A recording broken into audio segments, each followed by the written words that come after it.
bizleri yoktan var eden, Hazreti Muhammed'in ümmeti olmayla şereflendiren Allah'a hamdolsun. Fahri kainat olan serverimiz, insanlığın hak ve hakikat rehberi Hazreti Muhammed'e salat ve selam olsun. Kıymetli misafirler, bugün 12 Rebiyülevvel yani Hicri takvime göre Peygamberimizin dünyaya teşrif ettiği gündür. Peygamber Sevdaları Vakfı'nın düzenlemiş olduğu Mevlid-i Nebi etkinliğine hoş geldiniz, sefalar getirdiniz.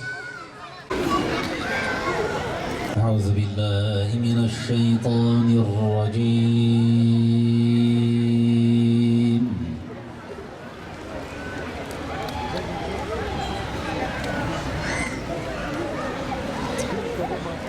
Bismillahirrahmanirrahim.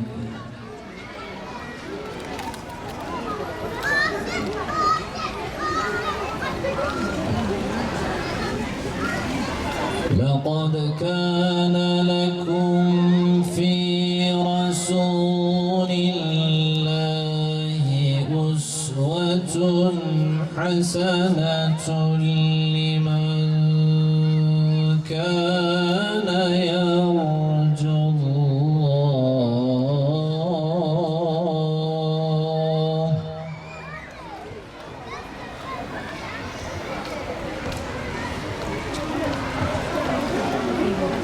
لقد كان لكم في رسول الله أسوة حسنة لمن كان يرجو الله.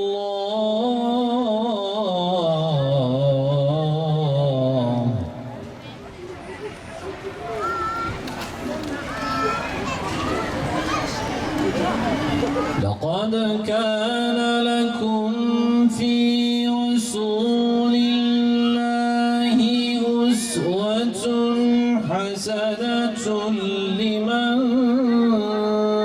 كان يرجو الله واليوم الآخر وذكر الله كثيرا. إلا إيمانا وتسليما. فمنهم من ضرب نحبه ومنهم من ينتظر وما بدلوا تبديلا.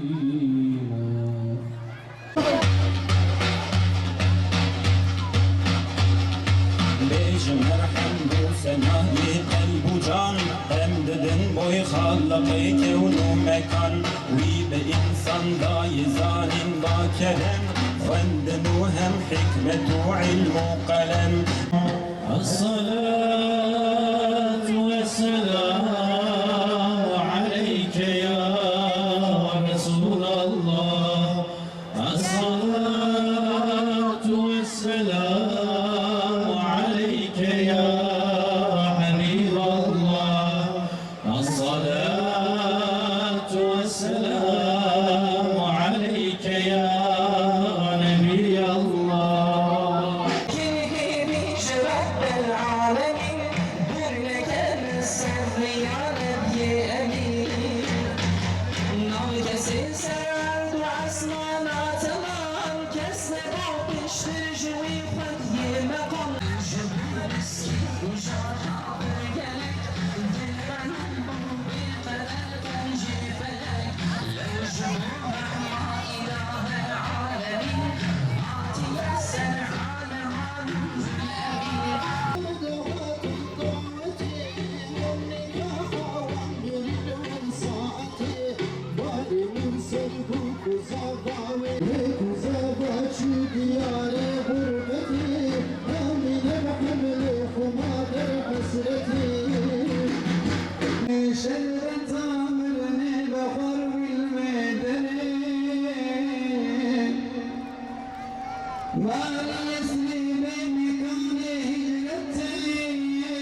كعزيزي من شمام الغربة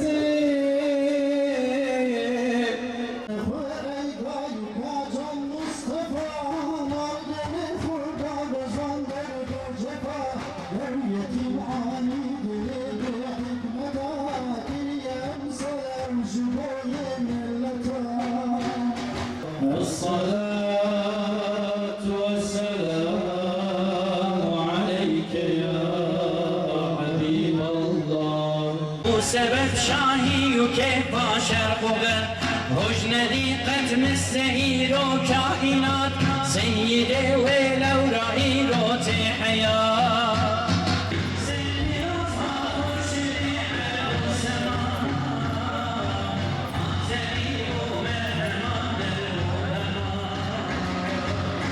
O Muhammed sallallahu aleyhi ve sellem ki alemlere rahmet olarak gönderilmiştir.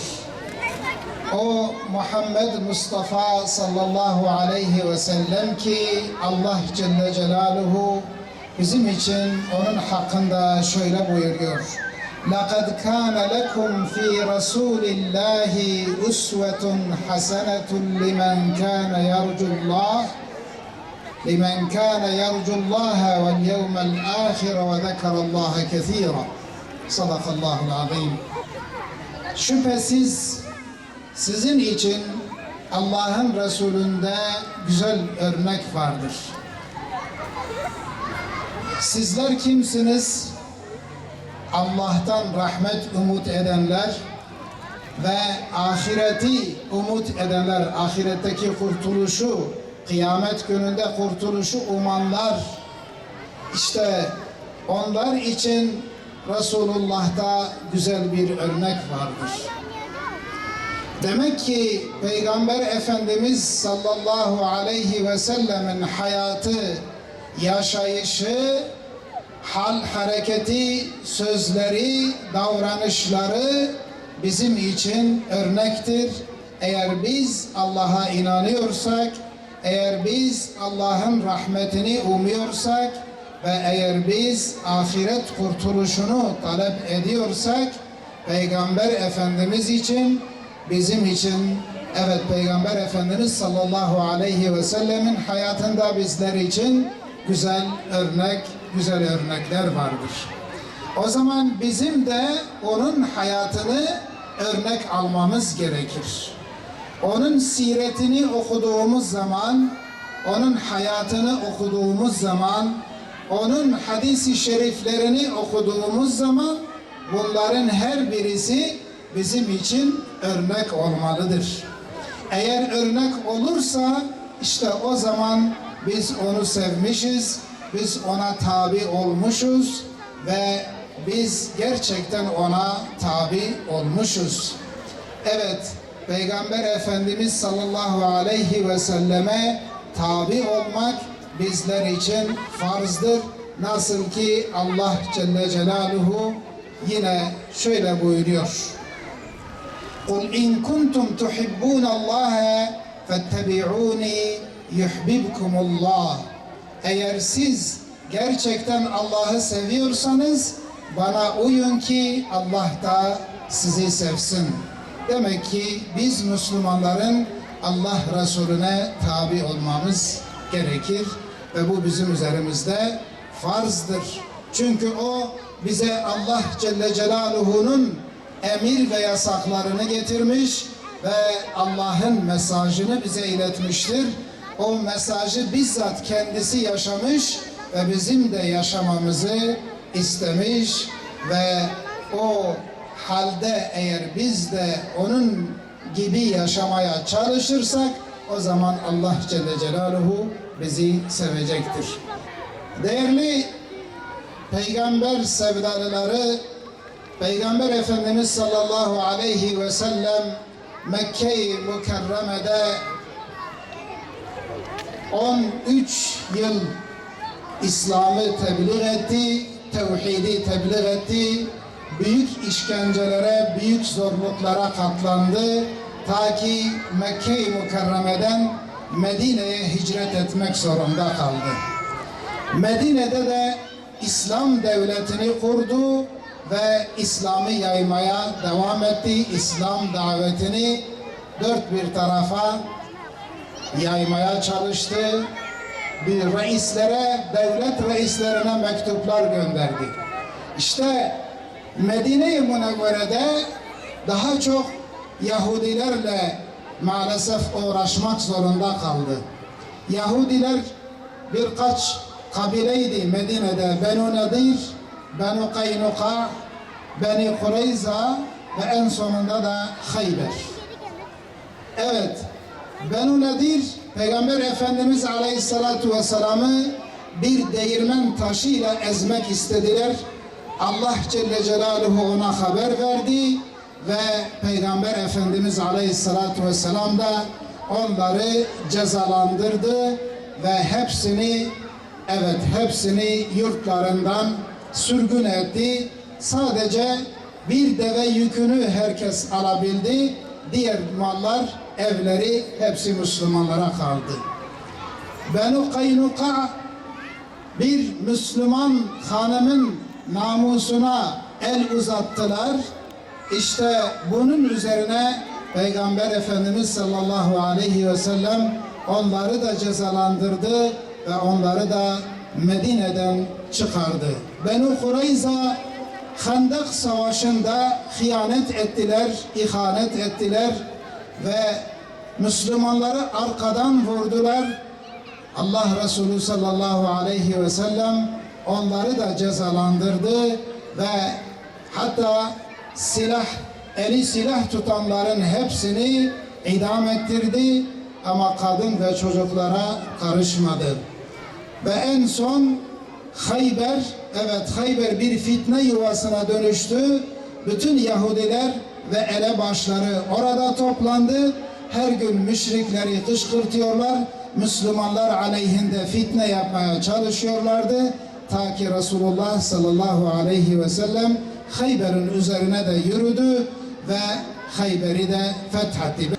Evet, Peygamber Efendimiz Aleyhisselatü Vesselam rahmeten lil alemindir. Alemlere rahmet olarak gönderilmiştir.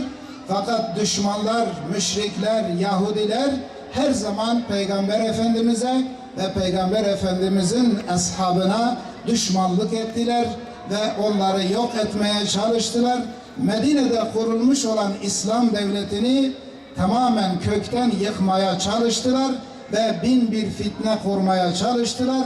İşte bunun üzerine Allah Resulü sallallahu aleyhi ve sellem de onlarla savaştı ve onların şerlerini elhamdülillah defetti ve onların hepsini Medine'den sürdü ve Medine'yi ve Medine'nin etrafını onların pisliğinden ve fitnesinden temizledi. Okuduğum ayet-i kerimede değerli peygamber sevdalıları Allah Celle Celaluhu Peygamber Efendimiz'i ve onunla beraber olan sahabileri vasıflarken şöyle buyuruyor. Muhammed Allah'ın Resuludur ve onunla beraber olanlar kafirlere karşı şiddetlidir. Kendi aralarında da merhametlidirler. Bu gerçekten önemli bir özelliktir. Ve diğer en önemli özellikleri de onların ruku ve secdeye varmalarıdır. Demek ki sahabe-i kiram mücahit oldukları gibi abid idiler. Yani nasıl ki kafirlerle mücadele ediyorlardı, kafirlerle cihad ediyorlardı, aynı şekilde onlar ibadet ehliydiler ve secdeye varırlardı, namaz kılarlardı, takva sahipleriydiler. Hatta onların simasında alametleri, onların alınlarında secde izleri vardı ki o kadar ibadet ediyorlardı. Şimdi bizim böyle bir eksiğimiz var maalesef. Günümüzde biz belki dava noktasında ve İslami tebliğ noktasında gerçekten güzel hizmetler yapabiliyoruz. Fakat ibadet noktasında, zikir noktasında, dua noktasında ve bu takva noktalarında maalesef bazı zafiyetlerimiz vardır. Mutlaka onları da gidermemiz lazım. Çünkü zaten yani eğer cihad ve tebliğ yapılıyorsa ibadetin sağlam olması içindir. Ve Allah'ın ibadeti düzgün yapılabilsin diye cihad yapılır ve tebliğ yapılır. Çünkü biz tebliğde ne diyoruz? Tebliğde gelin la ilahe illallah deyin, Allah'tan başka ilah yoktur. Muhammed sallallahu aleyhi ve sellem Allah'ın Resulüdür. İşte Allah Celle Celaluhu Kur'an-ı Kerim'i bize göndermiş. Kur'an-ı Kerim'de bizim yaşantı gayemiz budur. Yani yaratılış gayemiz budur. Yaratılış gayemizi biz anlatmaya çalışıyoruz. İlk önce kendi nefsimize, sonra da etrafımıza. İşte yaratılış gayemiz ibadettir. Allah'a kulluktur. Değerli peygamber sevdalıları, bugün belki bizim eksiğimiz bu noktadadır. Biz sünnet-i seniyeyi hayatımızda tam olarak yaşayamıyoruz. Bunun da sebepleri tabii ki çoktur. Bu sebeplerden bir tanesi de maalesef dünya sevgisidir. Ve bir de dünya lüksüne aldanmaktır. Peygamber Efendimiz sallallahu aleyhi ve sellem bir hadis-i şeriflerinde şöyle buyurmuş sahabe-i kirama: az kaldı ki milletler bir gün, evet milletler, İslam düşmanları, kafirler birbirlerini yemeğe, ziyafete davet eder gibi sizin üzerinize yürümeye davet edecekler. Böylece sizin üzerinize gelecekler. Bir sahabe soruyor, ya Resulallah biz o zaman çok az mı olacağız? Hayır dedi, siz çok olacaksınız fakat selin üzerindeki çerçöp gibi olacaksınız. Suyun üzerinde suyla beraber giden akan o çerçöp gibi olacaksınız. Sizin bir kıymetiniz olmayacak. Ve sizde bir vehen olacak. Vehen nedir ya Resulallah? Vehen ölüm korkusu ve dünya sevgisidir. İşte bizi bugün bu esir almıştır. Dünya sevgisi ve ölüm korkusu. Dünya sevgisi ve ölüm korkusu bizi esir aldığı içindir ki biz evet belki resmen, şeklen, ismen Müslümanız. Elhamdülillah biz bununla da iftihar ediyoruz. Fakat maalesef ruhumuzda, kalbimizde, fikrimizde yani böyle gereğince ve Allah'ın istediği şekilde bir Allah korkusu ve bir İslam sevgisi, ibadet sevgisi, cennet sevgisi o gereği gibi maalesef şu anda yoktur. Çok zayıf olmuştur. İşte bundan dolayı küfür bizi rahat bir şekilde ezebiliyor. İşte bugün görüyoruz maalesef Filistin'de, Gazze'deki kardeşlerimiz her gün bu kafirler, bu mel'unlar tarafından vahşice şehit ediliyor. Ve sadece orası değil, evet Arakan'da bunu gördük, bunu Yemen'de gördük, bunu Suriye'de gördük, bunu birçok yerde Çeçenistan'da gördük, Afganistan'da gördük. Yani kafirler istediği zaman Müslümanlara hücum edebiliyor ve Müslümanları ortadan kaldırmaya çalışıyor. Rahat bir şekilde, hiçbir endişe duymadan, hiçbir korku duymadan rahat bir şekilde bunu yapıyor. Bunun sebebi İslam ümmetinin bu şekilde ferdileşmesi, ümmet vasfını kaybetmesidir ve ölüm korkusu, dünya sevgisi bizi esir aldığı içindir. Eğer biz gerçek bir ümmet olursak, birbirimizle kaynaşırsak ve okuduğum ayet-i kerimedeki gibi hep birden kafirlere karşı şiddet ve Müslümanlara karşı, birbirimize karşı merhametli olursak ve bünyanun mersus, yani birbiriyle kenetlenmiş bir duvarın tuğlaları gibi, taşları gibi birbirimizle kenetlenirsek, yani ümmet olma vasfını eğer tekrar kazanırsak, Allah'ın izniyle küfür hiçbir şey yapamaz ve İslam ümmeti eski izzetini tekrar elde edecektir ve Allah Celle Celaluhu'nun da yardımı o zaman gelecektir. Demek ki bizim şu anda yapmamız gereken budur. Ümmet olma vasfını kazanmamız, Allah'a gerçek manasıyla ibadet etmemiz ve sünnet-i seniyeyi kendimize rehber edinmemizdir. Peygamber Efendimiz Aleyhissalatu vesselam nasıl ki şirk ile, müşriklerle, Yahudilerle, İslam düşmanlarıyla her zaman savaşmıştır, bizim de onlarla her zaman savaşmamız lazımdır. Ama nasıl herkesin kendi gücüne göre, belki şu anda silahı ele alıp da kafirlerle çarpışamıyorsak, eğer biz gerçek anlamda İslam'ı kendi şahsımızda yaşasak, inanın ki bu da büyük bir cihattır ve bu da küfrü çileden çıkarır. Eğer biz burada toplanmışsak şu anda Allah Resulü sallallahu aleyhi ve sellem için, bu da bir cihattır ve bu elbette ki kafirleri çok rahatsız ediyordur. Eğer camide ezan okunuyorsa işte o ezan bile kafirleri rahatsız ediyordur. Ve eğer biz sabah namazına, cuma namazına gittiğimiz gibi eğer sabah namazına da gidersek, Selahaddin Eyyubi'nin dediği gibi, eğer biz cuma namazında olduğu gibi sabah namazında da eğer biz camileri doldurursak, bu büyük bir cihat olur ve bu ümmetin kurtuluşunu da elbette ki yakınlaştırır. İşte değerli kardeşlerim, bizim yapmamız gereken budur. Biz sünnet-i seniyeyi kendi hayatımıza hakim kılmamız lazım. Adım geçer, ebabil çığlığı vurur dağlarına ve gölgesi toprağa düşer. Toprak sensiz karanlıktır, Mekke sensiz karanlık. Karanlıkta duyulan kürek sesleri, karanlıkta açılan karanlık çukurlar. Karanlıkta bir kız çocuğunun anne diyen feryadı. Karanlıkta bir kız çocuğunun toprağa gömülen adı.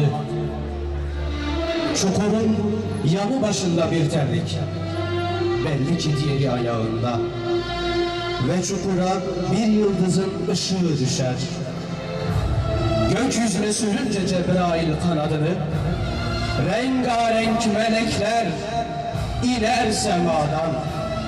Bir melek seslenir semadan, maveradan, alemlere kutlu doğum haberini yayın. Müjde vermedik bir varlık bırakmayın. Ey Medain şehri, titreyerek uyan. İstahrabatta yanan ateşlere sön emri verilsin. Ey Kabe'deki putlar, toprağa gömülün. Ey toprak, Save Gölü'nün suyunu çek. Ve ey yeraltı suları çıkın, semavi doldurun.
Roja Muhammed veledi, dünya hamut buyurur, dünya adalet hamli, ev dünyayı zulmü zor, ev dünyayı zulmü zor.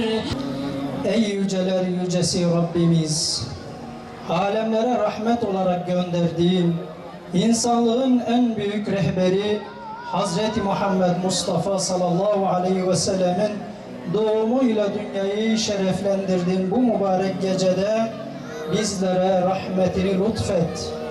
Onun getirdiği nurla karanlıkları aydınlat. Her adımımızda onun izini takip edelim. Allah'ım sen ki mazlumların sığınağısın, Bugün Gazze'de ve dünyanın dört bir yanında zulüm altında inleyen kardeşlerimize rahmetinle yardım et. Zalimlerin zulmüne karşı direnişlerinde onlara destek ol. Onları senin rızanı kazanan, ümmete ve insanlığa faydalı bireyler olarak büyütmeyi bizlere lütfeyle. Sadece Gazze'de değil, dünyanın neresinde zulüm gören, yetim kalan, gözyaşı döken bir mümin kardeşimiz varsa onlara da merhametinle yardım eyle. Onların dertlerini, acılarını, sıkıntılarını sen gider.